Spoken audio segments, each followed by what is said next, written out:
Hi all, Maureen here at Stitch Mac. It is the end of December. I'm not going to say what date it is because I don't really know what date it is. It's that time of year when no one really knows what day of the week it is. It's somewhere between Christmas and New Year. Um, and I'm here with just a little tiny video just to show some finishes I've done. I've got fully finished, finish, and near finish. But I thought I'll show you these. I'm way behind in FlowStube as usual, and um, I've worked on quite a lot of whips, and I was just like, don't. It's pointless now. I'll just do a whip parade. I'll do that in the next few days, hopefully before I get back to work. Um. But I thought I'll just show these because then I can put them away. Because I'll show you why. Anyway, the first one I'm going to show you is my Nina's Damn It finish, which is my chatelaine.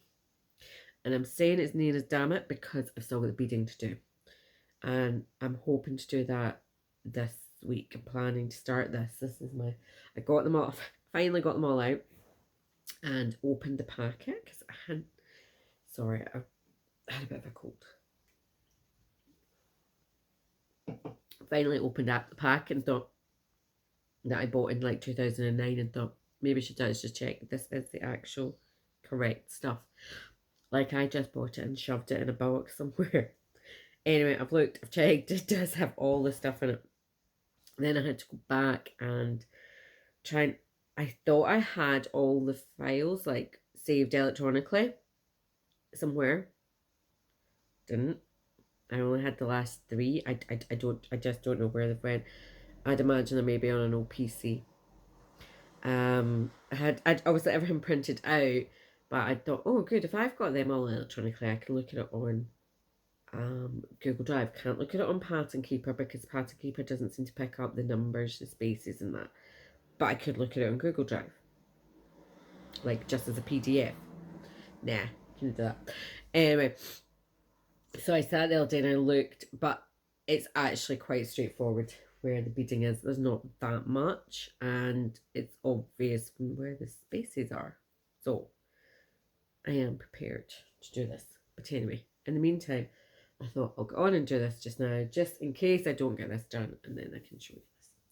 So this is my, for those that don't know, this is my chatelaine White Nights in St. Petersburg, stitched on possibly 28 count. I think it'll be 28 count. It was a while ago I started. Witch Elt. Some makes me think it's called Sapphire. But this is really waking into my brain. It's linen. So and it's going to be really hard to show you, but you'll get the general idea. Anyway, so yeah, so I finally finished. So I don't actually know. I'm going to just smother myself in it. So I will come back in. So essentially, yeah, I just had this little corner to do. So just to give you an idea, right? So this is where I started. So you'll see where like the beading, like looking at the focus. Yeah, so there's like beading in here, the spaces in here.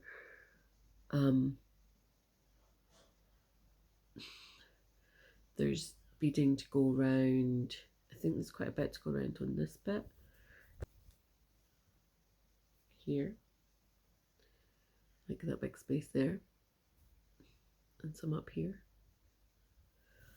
But yeah, so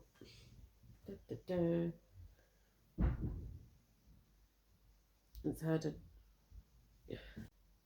Hi. So as I was saying, yeah, I've just got the beading to do in this, and then that's it. Absolutely finished. I have enjoyed working on this over the years, the many years. But I don't know if I wish to do another one. It's hard going. But yeah, so my plan is hopefully by the New Year's I'd like to go into, my goal this year had been to finish stitching and bead next year, but looking at it, the beading isn't actually too bad. I'll see how, I'll get a better idea once I start. But my goal is to finish that this year, which is, I think, Friday. So it might have to, it'll maybe sneak into January. But anyway, and then just tidy up. There's some like weird loose kind of metallic bits. But yeah, and then put it away in a cupboard for the rest of its life because God knows how much that'll ever cost to get framed. Yeah, so that's that. So I'm really chuffed because that was like one of my goals was to get the stitching finished. Done. My other goal had been to get my mini captive finished, which I did. And then I had an unexpected finish this year. So in December, I was working on all various bits and pieces. I'm taking part in, sorry, I keep shuggling the camera.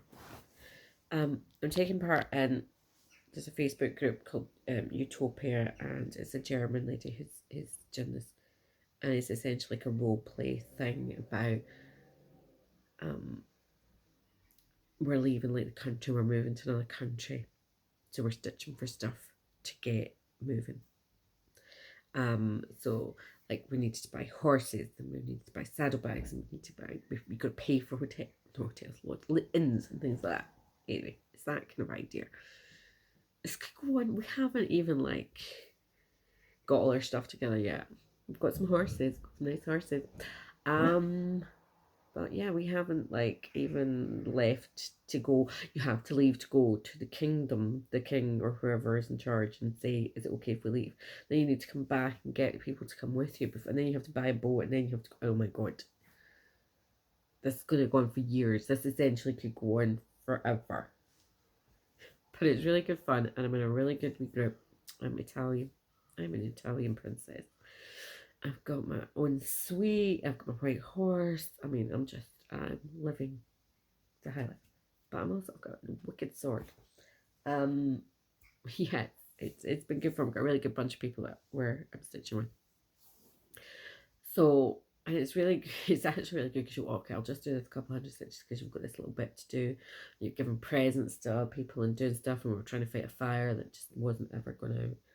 So it's really been good for my stitching. It's done like, you know, you kind of like, you're like, all right, okay, I'll just do this a little bit. So I've worked on a lot in December. So then towards it, but I got kind of what I wanted to done, and then I worked on this piece, and thought, and realised like I was still had plenty of time before Christmas to complete working on it, and so I did. And this is Nora Corbett's, and it's, I always remember, Christmas Eve Couriers is what they're called. I actually remember the name of it. And this one I believe is Cupid. Now, I've made some modifications to this. There is a bird at the bottom in this big space here. It's a kind of an odd bird. It doesn't fit in with, it's a bit, it's just, it's a bit weird, so I just kept it out. These colours here, it's just one. It's one variegated green. It's like 2 or 3 colours that are called from the pattern. I just used that. I've changed up the metallics. Threads, I couldn't find threads. Beads. Again, I just used what I had. Moustache. I eventually did find, I hadn't been able to find, there was a Mill Hill one in most places where it stopped. It turns out Arns and Design had one. But by that time I was like, I'll just use these that I've used for something else. So the only thing then I bought was the treasures, because they're the ones that make it sparkly, and they really do make such a difference. Because I have 2 already, and I have them up at Christmas, and when the lights catch them, they really do sparkle. So you look, oh, they're. So yeah, so this is Cupid. And this is stitched on, it was a piece of sparkly fabric. I think maybe it was just a fabric of the month.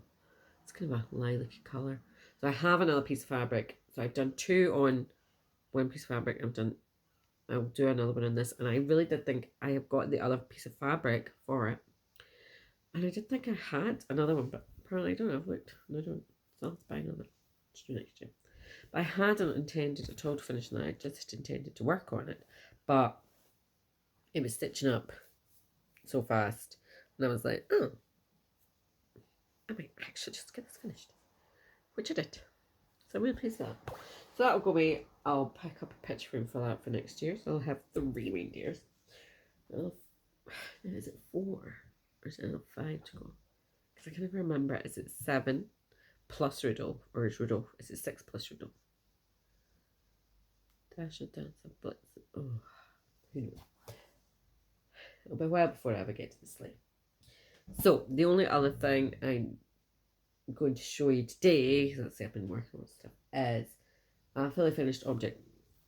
I put some context in this. The finished stitching on this was done, as I realised, it was done completed in 2008. This was a round robin that I took part in 2008. That's like a long time ago. And it sat in my wardrobe since then. And I was like, I don't really know what to do with it. And then I made my Coca-Cola one, my Diet Coke Quaker, went into a bag. And I was like, well, maybe I can make this into a project bag. It's big enough. Big enough. So that's what I did. I'm going to show you. Can I just say how chuffed I am with this? I'm like proper buzzing with this. It's so good. Right, so this is, just to say, these are Diane, I think it's Grabner, and it's Cats and Quilts. She did a lot of the little Amish patterns, and these ones I managed to acquire. So yeah, there's 6 and done by various people. So yeah, so I did that, and we have the back. We have a zip that works. Can I just like it opens and shuts? And we have it lined with the same fabric as that, and then just some boring yellow fabric there. And yeah. And so I interfaced, also I followed the tutorial. It was some plain stitch Tina. Is it Tina? Some plain stitches. A tutorial she had done for Project Bag for like a sewing machine. So I don't have a sewing machine. I've hand sewn this. Okay, so I just ironed on interface. The interface on the back of there. The interface on the back of there. And then I just had to like sew then put the 4 bits together and sew the zip on. I hand sewed the zip on.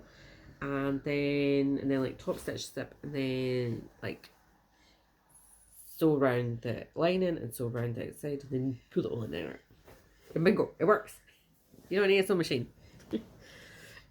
It just took a bit of time. I mean, it was just time. I did it in various stages, like interfaced it months ago, and then did a bit more sewing, and then it just took me. And then I was like, okay, I'm gonna get this done. It's been sitting in the drawer for a while,